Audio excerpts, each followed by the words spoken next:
Here's Max Tishman for Lawrence Academy Spartans, left-handed pitcher.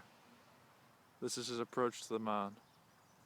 Alright, so my approach to the mound tends with me circling around the mound, getting some dirt on the ball to make it loose so you can get a good grip on your off-speed pitches, and then stepping onto the mound. Usually the dirt is, as you can see, the dirt's a little dug in here, but the dirt will be all the way up to the top of the rubber. So I usually dig it in so you can get a good push-off off the mound to generate more velocity with your pitches.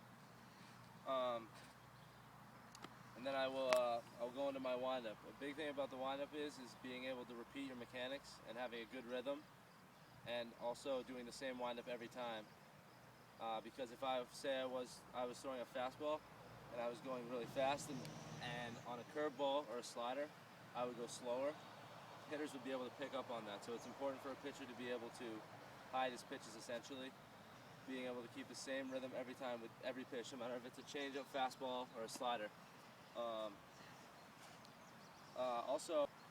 The benefit of being a left-handed pitcher is you're able to hold runners on at first, unlike a righty who has to be able to hold runners on by only being able to look like this with his right eye and being able to sense the runner's legs and everything else, his movements around that. But being a lefty, I'm allowed to physically stare at the base runner and be able to control the game.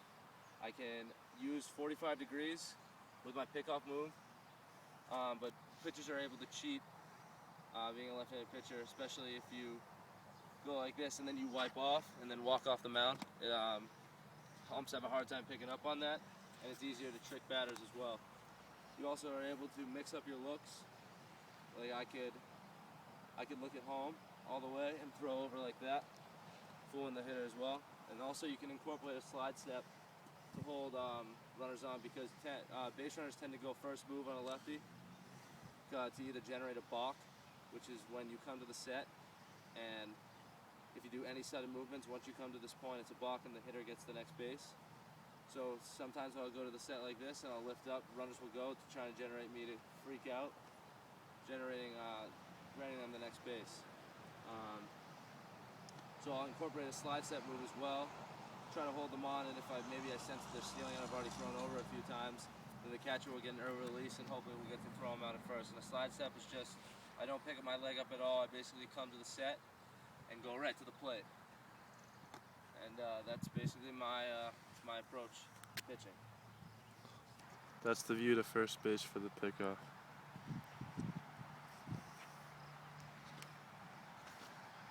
Fresh. Thank you, Max Tishman.